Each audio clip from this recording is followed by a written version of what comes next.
কথা বলার জন্য দাঁড়িয়েছি এবং যেটা 15 বছরে হয় নাই, সেটা আজকে হয়েছে।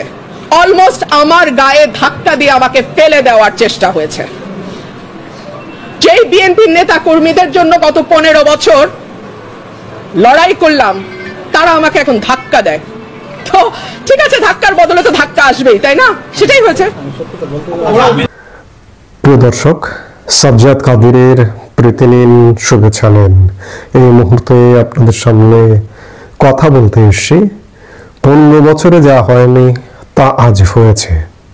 এই জন্য ইউনূসের অধীনে নির্বাচন হবে না, এই প্রসঙ্গটি নিয়ে আপনাদের সামনে কথা বলতে চাই।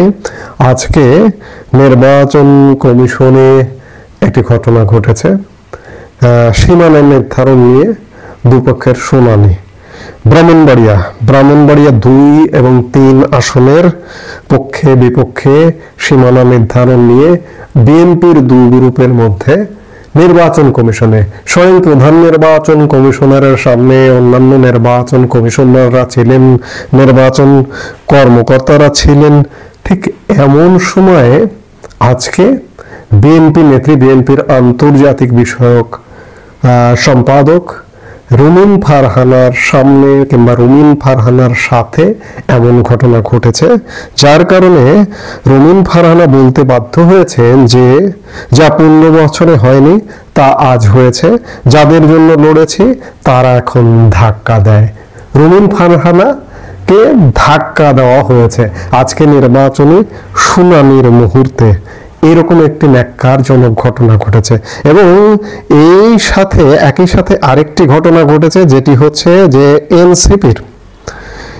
এনসিপির নেতাকেও রুমিন ফারহানার সমর্থকরা নাকি মারধর করেছে। এনসিপির নেতাও গিয়েছিলেন নির্বাচন কমিশনে, যার দরুন এখানে সোজা কথা একটা হট্টগোল বেঁধেছে। আমার আলাপের মূল বিষয় সেটি নয়। আমার আলাপের মূল বিষয় হচ্ছে এটি যে রুমিন ফারহানা বললেন যে বিগত 15 বছরে এমন ঘটনা ঘটেনি। বিগত 15 বছরে কে ছিলেন সরকারে? আওয়ামী লীগ। আওয়ামী লীগের বহু দোষ আছে, বহু দোষে দুষ্ট, এ কথা অস্বীকার করবার কোনো উপায় নেই। 2009-এর পরে তত্ত্বাবধায়ক ব্যবস্থা বিলোপের পরে, তত্ত্বাবধায়ক সরকার বিলোপের প্রধান দায় অবশ্য বিএনপির। এটা কিভাবে দায় আপনারা জানেন, এটা নিয়ে আরো নতুন নতুন ব্যাখ্যা করবার কোনো কারণ নেই। তত্ত্বাবধায়ক সরকারের অনুপস্থিতির সুযোগে 2014, 2018 যে নির্বাচনগুলো করেছে আওয়ামী লীগ, সেগুলো নিঃসন্দেহে বিতর্কিত নির্বাচন। বিনা ভোটের নির্বাচন, রাতের ভোটের নির্বাচন, দামি নির্বাচন, এই 3 প্রকারে 3টি নির্বাচন করেছে। কিন্তু ব্যারিস্টার রুমিন ফারহানা, বিএনপির আন্তর্জাতিক বিষয়ক সম্পাদক, আপনি কিন্তু আওয়ামী লীগের আমলেই এমপি হয়েছিলেন। আজকে দেশের অবস্থাটা এমন, সামনে আপনারা নির্বাচনে অংশগ্রহণ করতে পারবেন, এটি বলছি এই জন্য যে পারবেন। আওয়ামী লীগ তো সেই সুযোগটাও নেই। নির্বাচনে অংশগ্রহণ করতে পারবেন, কিন্তু নির্বাচিত হয়ে সংসদে যেতে পারবেন কিনা সে ব্যাপারে যথেষ্ট সন্দেহ, সংশয় আছে। আপনার নিজ দলের মধ্যেই মারামারি লাগবে। মারামারির জন্য এনসিপি আছে, এনসিপির সঙ্গে যে মারামারিগুলো হয়েছে, আজকে হয়েছে নির্বাচন কমিশনে, এনসিপির পক্ষ থেকে আপনার বিরুদ্ধে ব্যাপক অভিযোগ করছে। অন্যদিকে নির্বাচন কমিশন একটা শুনানিকারীদের সুরক্ষা দিতে পারেনি। সেখানে আইন শৃঙ্খলা বাহিনী ছিল কিনা জানি না, যে হাতাহাতি হয়েছে। একটা সীমানা নির্ধারণের শুনানিটাই ঠিক মতো হচ্ছে না। তাহলে আগামী নির্বাচন কিভাবে হবে এটি বড় প্রশ্ন।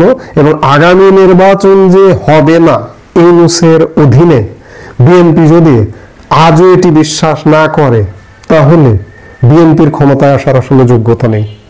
আমরা তো চাইছি যে বিএনপির সামনে ক্ষমতায় আসুক, ক্ষমতায় এসে দেশ পরিচালনা করুক, কিন্তু ক্ষমতাটাই তো আসার দূরের কথা। আর ক্ষমতায় আসলে এই যে ক্ষমতার যে ভারসাম্য, ব্যালেন্স অফ পাওয়ার নেই। এই ব্যালেন্স অফ পাওয়ার না থাকার কারণে বিএনপি ক্ষমতায় আসলেও তো দেশ পরিচালনা করতে পারবে না। আর ক্ষমতায় আসা সে তো দূর কি বাত। ইউনূস যতই বলুক, ইউনূস লন্ডনে গিয়ে বৈঠক করুক, বিএনপির হাতে যে ক্ষমতা দেবে না, এটি যদি না বোঝেন বিএনপি, তাহলে বিএনপির ক্ষমতায় আসার যোগ্যতা নেই। আজকে যে জন্য এই কথাগুলো বলছি, যে দেশের অবস্থাটা এই, নির্বাচন করবার মতো কোনো ধরনের যোগ্যতা ক্ষমতা কিচ্ছু নেই ইউনূস সরকারের, ইউনূস সরকারের নির্বাচন কমিশনের। এই জন্যই বলছি যে ইউনূসের অধীনে নির্বাচন হবে না, একটা তত্ত্বাবধায়ক সরকার আসবে। সংবিধানের যে তত্ত্বাবধায়ক সরকার সেটি আসতে হবে প্রথমত, এবং সেটিও শেষ পর্যন্ত ব্যর্থ হবে, এবং ব্যর্থ হয়ে আসবে একটি বিশেষ ধরনের বিদঘুটে সরকার, 1 বছর 2 বছর বা 3 বছরের জন্য। এমনিতে আমরা 1 বছরের একটা ফেরি টাইম পার করে ফেললাম ডক্টর ইউনূসের মতো একজন ব্যর্থ রাষ্ট্রনায়কের অধীনে। আরেকটি আসছে কামিং, সেটা আগামী মাসে আসবে না 3 মাস পরে আসবে। সেটা দেশ যত ঘোলাটে হবে দেশের পরিস্থিতি, তত দ্রুত আসবে। এ ব্যাপারে নিশ্চিত থাকুন ব্যারিস্টার রোমেন ফারহানা, বিএনপির বিভিন্ন পক্ষ, এনসিপি সবাই মিলে নিশ্চিত থাকুন। কারণ নির্বাচন হবার কোনো বাস্তবতা নেই। এই সরকার, এই নির্বাচন কমিশন নির্বাচন করতে পারবে না। আমি এই জন্যই বললাম যে 15 বছরে হয়নি, এই 15 বছরের এমপি আপনি, ব্যারিস্টার রোমেন ফারহানা। আগামী দিনে, সামনের দিনে এই ইউনূসের অধীনে যদি নির্বাচন হয়, আপনি এমপি হতে পারবেন না। এজন্য সবার অংশগ্রহণের একটা নির্বাচন প্রয়োজন হবে বাংলাদেশের। আপনি অস্বীকার করুন, মারুন, কাটুন, আওয়ামী লীগকে বাদ দিয়ে আসলে বাংলাদেশে নির্বাচন করতে পারবেন না। আর যে করতে চাইবে তার সমস্যা আছে, তার মানসিক সমস্যা, ক্ষমতার সমস্যা, সব দিক দিয়ে সমস্যা আছে। এই সমস্যাযুক্ত বিশেষ করে ইউনূস সরকার এই নির্বাচনটা করতে পারবে না। আসবে একটা বিশেষ সরকার, এবং সেই সরকারটিকে দিয়েই একটি অবাধ নিরপেক্ষ নির্বাচন হতে হবে। এবং সেই নির্বাচনে কে ক্ষমতায় যাবে এটি আপনি, আমি, এনসিপি, জামাত, বিএনপি কেউ বলে দিতে পারি না। জনগণ যাকে পছন্দ করবে তাকেই ক্ষমতায় আনবে। এই মুহূর্তে এ পর্যন্ত। সবাই ভালো থাকুন, সুস্থ থাকুন।